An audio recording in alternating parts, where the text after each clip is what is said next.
Sunday, March 15th, 2020. Unfortunately, we know now that we have substantial community spread across our state, which takes us to the next level of response. The next level of response was to close schools for 4 weeks. On April 13th, most Iowa schools returned to school virtually. It's very clear to us that it would be irresponsible to bring back our staff and students. As the return to learn plans were released and changed, the confusion and concern among parents and educators about their options has grown. Whatever is happening in the community has the potential to only be magnified by schools. Remember, you're the parent first. So be that parent first and the teacher second. I can't imagine that there's a teacher who hasn't been at some point just laying awake at night, thinking about their classroom.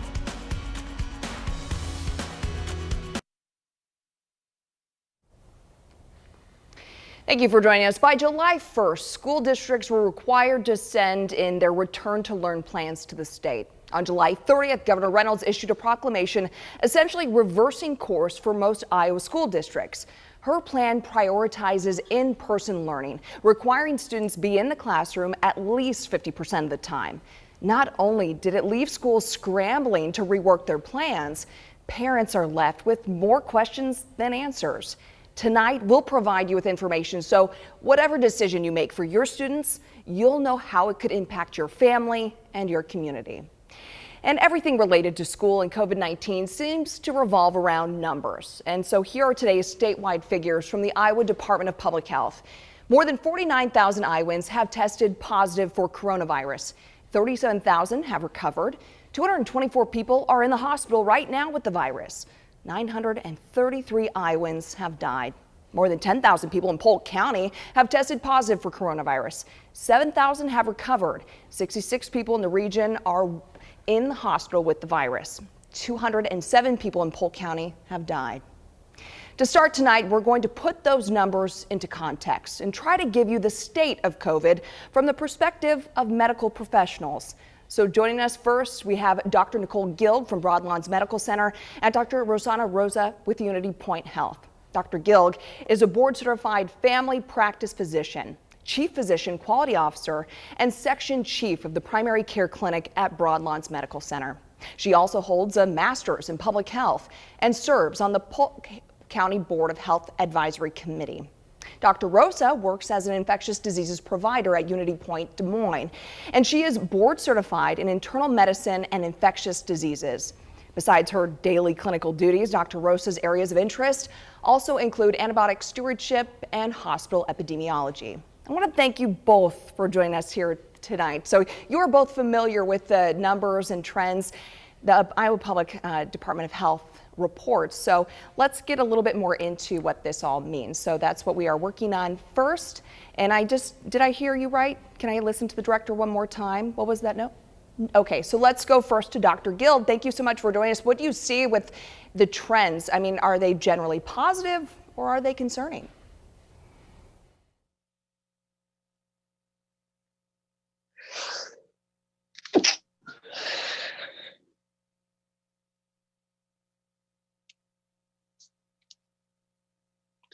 Dr. Gilg, I'm going to have to ask you to unmute yourself. That is the beauty of using Zoom and all of these virtual meetings. Dr. Gilg, can you hear me?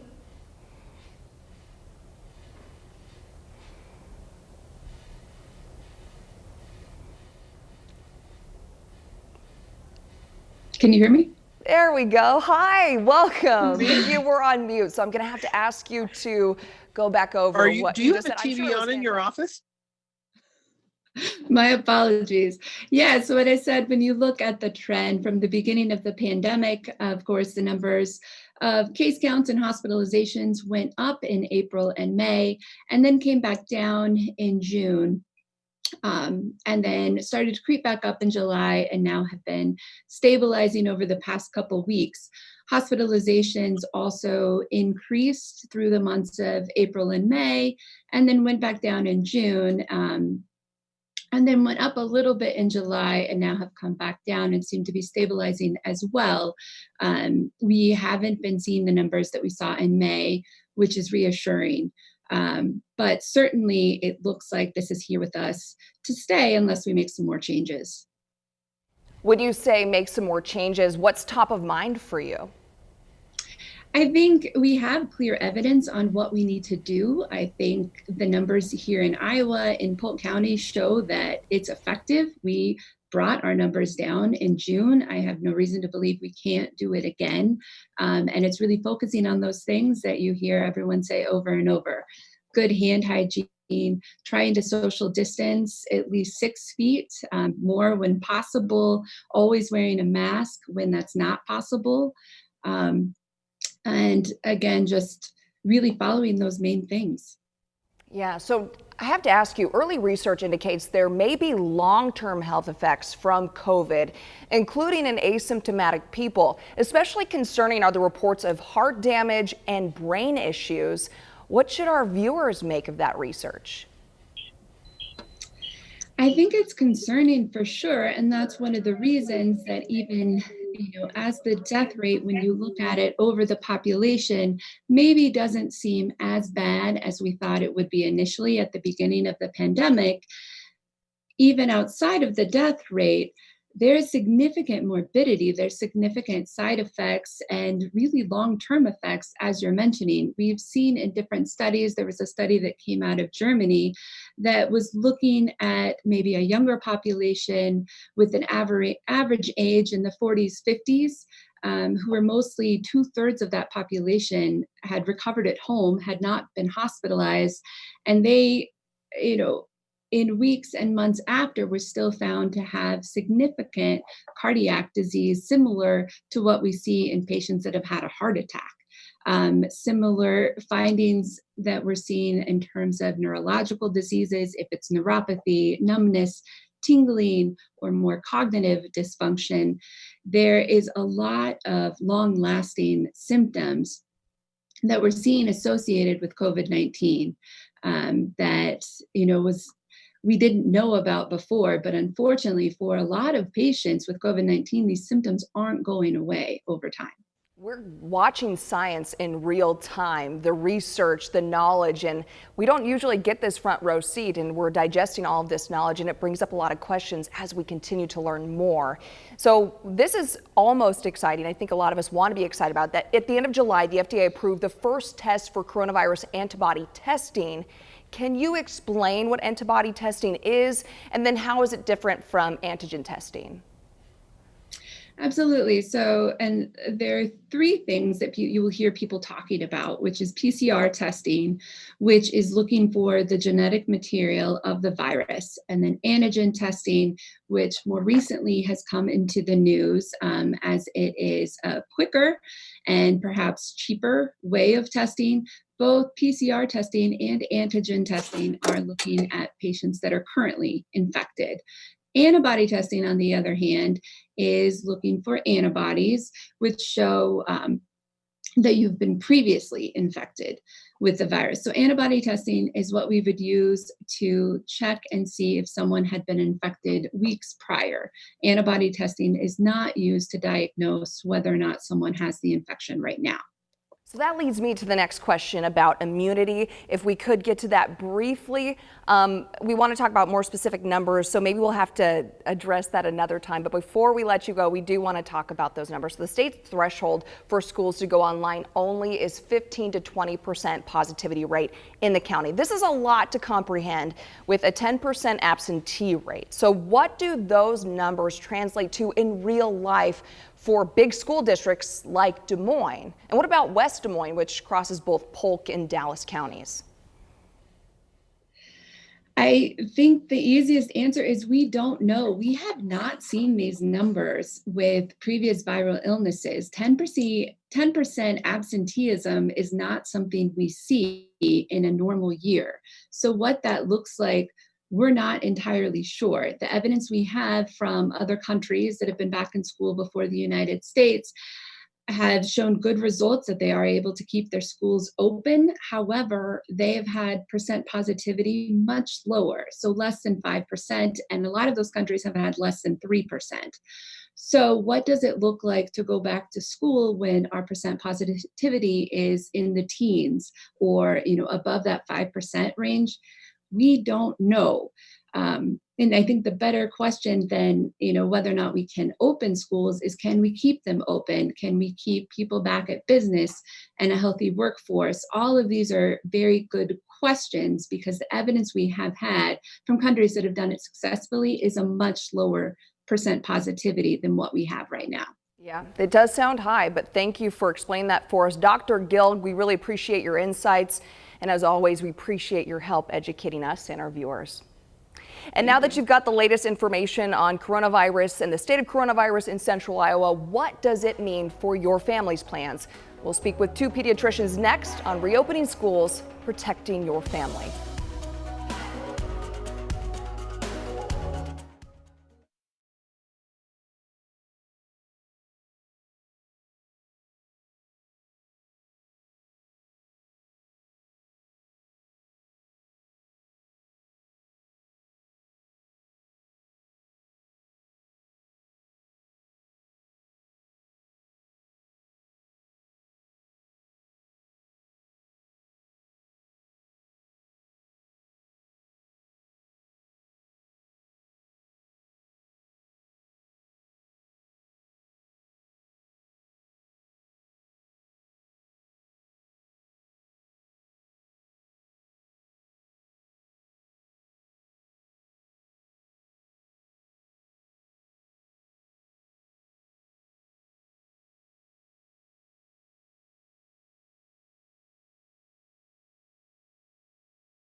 Our social media feeds look just like yours. We see your fears about sending kids back into the classroom, and we see your concerns about how to work and have your kids home from school. We also see your worries about your child's social development. And we want to put those questions to our next 2 experts. Dr. Jason Kessler has been the interim medical director of primary health care since February 2019.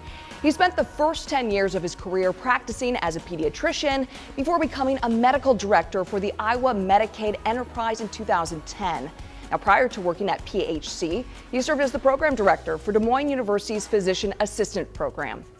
Also joining us next is Dr. Daniel Pelzer from the Iowa Clinic. He's a board-certified pediatrician and has been practicing in the Des Moines area since 2015. He received his medical degree from the University of Iowa and completed his residency at the University of Iowa's Stead Family Department of Pediatrics. Doctors, let's first focus on our youngest kids, kindergartners and first graders. Now, already this weekend, an Indianola Elementary School reported a case in a first grade classroom, and now they're out of the class for 2 weeks. Should this be a red flag for parents whose kids haven't even started school yet? Let's start with Dr. Kessler. A red flag, probably. I think that really to get kids, we know that young children probably are not going to be the most compliant with keeping those masks on all day. So it really has to start at home. I think that parents can do a great deal to help their kids going back to school by getting them used to wearing those masks. If going to school is the first time that a child has had to wear a mask ever for a long period of time, it's going to be really hard for them to do. So practice it at home, make it fun, make it a game, things that parents can do to help their kids just to be ready to go back and to be ready to have those masks on most of the day. And the same thing for keeping their hands clean and washing hands and keeping their distance from people. Have them practice it, do it at home, make it fun, make it a game. That's a really good idea, preparing everyone for what it's going to be like, especially when mom and dad aren't there. So I want to go to Dr. Pelzer now. What kind of masks are good for kids this young? We're talking ages 5 to 7. To me, the best type of mask is the one your child will wear. You can have something on it that is near and dear to their heart, a cartoon character or a sports team. If a mask is not feasible, especially for longer periods, the gaiters that children like to wear around their necks can also be a sporty way of showing off a little personality. We like that kids are thinking about this now. I totally agree with Dr. Kessler that preparing your kids prior to school is going to ensure the best success for mask wearing. So really, one thing to maybe add, and that I should ask, and let's just stay with you, Dr. Pelzer, about this. What is something parents should really stress about? I'm going to call it mask hygiene, the proper way to handle your mask, because that's tough even for adults. You know, catching yourself almost itching your face with your mask on, but you're not supposed to touch it. What are some maybe top priorities to teach your kids? I think that reviewing this early and reviewing it often is going to be a parent's first responsibility in this. I have 3 and 4-year-olds in my clinic who do a pretty darn good job, and then I catch myself touching my face. So we can't be perfect, but I think in this situation, the perfect may be the enemy of the good. Keeping hands down, trying to keep masks over our nose, that's a very difficult thing for children to adopt and to begin doing now. So starting now, if they're watching a screen, fire up the mask. They will get used to it very quickly if there is a reward at the end. Don't we all respond to rewards well? Dr. Kessler, kids this age get all kinds of colds, allergies, upset tummies, earaches. How does a parent know when to keep their kid home in this environment? When in doubt, keep the child out. So any of those symptoms, even you won't be able to tell the difference in reality between a cold or COVID. So if you don't know what's going on, any child with any symptoms at all really should be staying home from school. And then you can call your primary care provider to determine what the next step is. How likely is this illness to be COVID related, or is it allergies or something else? So when in doubt, keep the kids home and contact your primary care provider to figure out the next step. That's some good advice. And you know, routine is so important for kids, for parents, but routines really help kids thrive. So how do parents keep them on a schedule if they're in a hybrid learning situation, at home a few days and in school the other days? Dr. Pelzer. It's going to be tricky as we all adjust to what the 2020 school year looks like. And I think giving parents themselves a little bit of grace to set up a schedule, but acknowledge that it's not going to be perfect. Intermittent reinforcement is the strongest type of reinforcement. So when kids are trying to get off track and outside of the boundaries that their parents are setting for when it is school time, having a gentle nudge back into the classroom setting is going to be important, at least in the first few weeks when that supervision is starting and the limits will be tested. Now we know that kids lose things all the time, and I talk with a mom who wonders about how many masks her kids are going to need. Here's what she's thinking. Only be going to school 2 days. I feel like I'll probably start with 4 masks each, just so we have some backups, because I'm sure some will get lost or left somewhere. And hopefully not traded with other classmates. Doctors, what's a good number of masks for parents to have stockpiled per child? Dr. Kessler? Well, that may depend a little bit on the child. I think it's a good idea for parents to have some masks stockpiled and for the schools to have some stockpiled. I think a good place to start would be 5. Reason I say that, 5 days in a week, and then you can You can go through one every day, and you can clean them at the end of the week too, because that's one thing we often don't think about is keeping these masks clean. So 5 is probably my best number as a starting point, but every child's going to be a little different. Some kids will need more than that. And probably, what's the best way to store them? Should they have extras in their backpack, real briefly? I think that they should have extras in the backpack. As I said, the schools should have some extras too, because there are going to be kids who are going to show up with having forgotten their mask, or they're going to misplace it. It'll be off during the day, and they'll need extras. But it's a good idea to carry at least one extra mask that goes with them in the backpack to make sure that they've always got one available. And we know schools and districts are working to make sure they're supportive of any kind of situation like that. But doctors, I also talked to Heather Meyer, another mom at a Waukee last week, and she has concerns about her child's specific health conditions. Take a listen to her. My oldest has asthma and allergies and all kinds of respiratory stuff. So, there is worries there.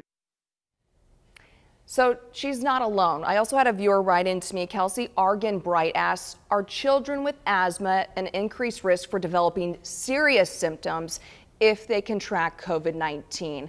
We know you can't speak specifically to each situation, but can you help parents? There are a lot of kids with asthma out there. Dr. Pelzer.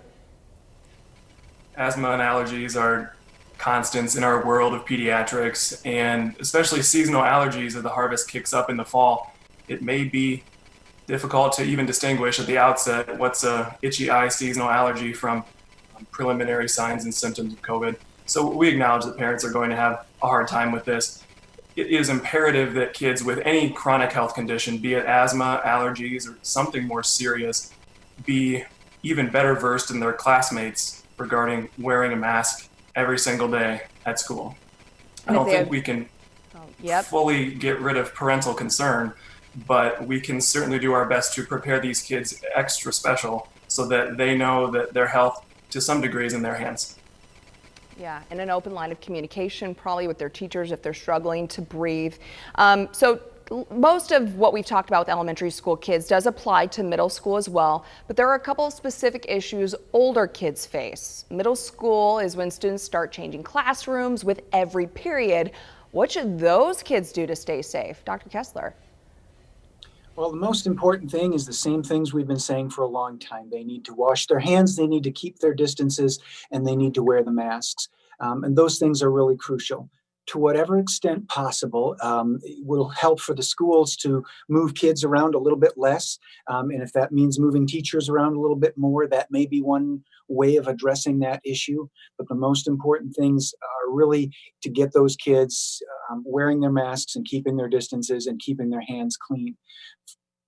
It's a difficult time in middle school, but one of the things that developmentally works in our favor is that at those ages, those kids really they have the capacity to understand what's going on, and we really can explain it to them. Still, the ideas of practicing it, making it fun, establishing rewards for good behavior, those will help too. But teaching is very important in that age group. Yeah, singing your favorite song while you wash your hands, so important. Thank you. Now, when we come back, jobs, roommates, and weight rooms, just the tip of the iceberg, what high school and college students and student athletes need to think about.